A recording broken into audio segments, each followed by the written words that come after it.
আসসালামু আলাইকুম ওয়া রাহমাতুল্লাহ। যে 5টি লক্ষণ দেখলে বুঝবেন আল্লাহ আপনাকে কিছু ছেড়ে দিতে বলেন। আল্লাহ তাআলা আমাদের জীবনে এমন কিছু অবস্থার মুখোমুখি করেন যা ইঙ্গিত দেয় যে কোনো নির্দিষ্ট জিনিস, অভ্যাস বা সম্পর্ক আমাদের জন্য ক্ষতিকর হতে পারে।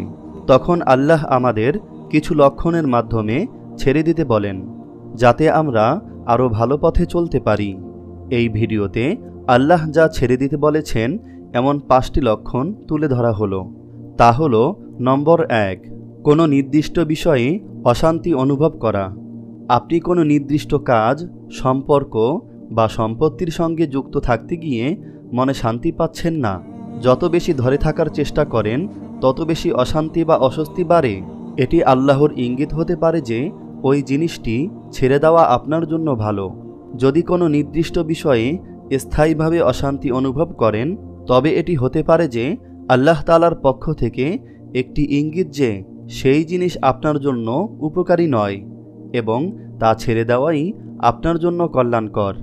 যদি কোনো বিষয়ে আল্লাহর নির্দেশনার বিপরীতে যায় তবে তা ছাড়তে হবে। এই ছাড়ের মধ্যেই রয়েছে প্রকৃত শান্তি। নম্বর 2, সেই জিনিস যা আপনার ইবাদতে বাধা তৈরি করছে।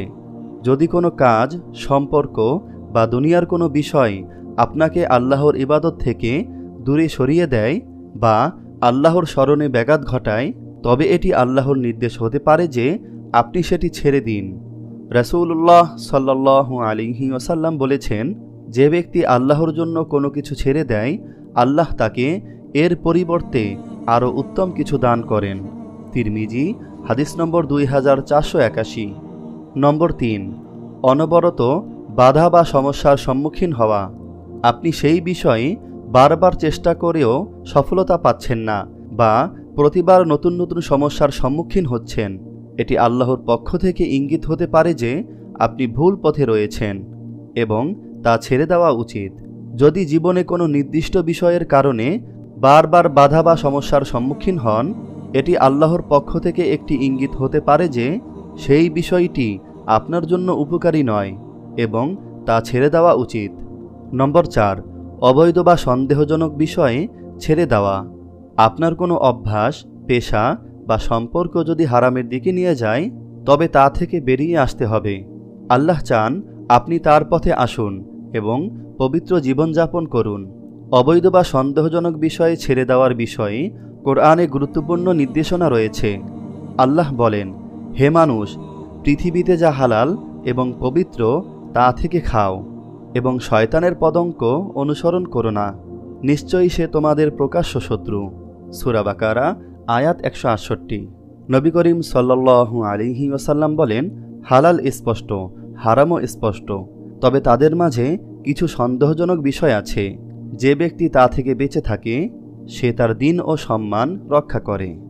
সহিহ মুসলিম, হাদিস নম্বর 1599। নম্বর 5, দুনিয়াতে সেই বিষয় নিয়ে সিদ্ধান্তে শান্তি না পাওয়া। আপনি আল্লাহর কাছে দোয়া করছেন কিন্তু বারবার মনে হচ্ছে যে ওই জিনিস আপনার জন্য সঠিক নয়। এটি আল্লাহর নির্দেশনা হতে পারে যে আপনাকে এটি ছাড়তে হবে এবং নিজের জীবনকে আরও কল্যাণময় পথে পরিচালিত করতে হবে। যদি কোনো বিষয়ে ইস্তেখারা বা দোয়া করার পরেও আপনি সেই বিষয়ে সিদ্ধান্তে শান্তি না পান তবে এটি আল্লাহর পক্ষ থেকে একটি ইঙ্গিত হতে পারে যে সেই বিষয়টি আপনার জন্য কল্যাণকর নয়। আল্লাহ আমাদের সবাইকে যা কল্যাণকর নয় তা পরিত্যাগ করার তৌফিক দান করুন, আমিন। আপনি যদি এরকম ভিডিও আরও পেতে চান তাহলে এই চ্যানেলটি সাবস্ক্রাইব করে পাশে রাখা বেল আইকনটি অন করে দিন।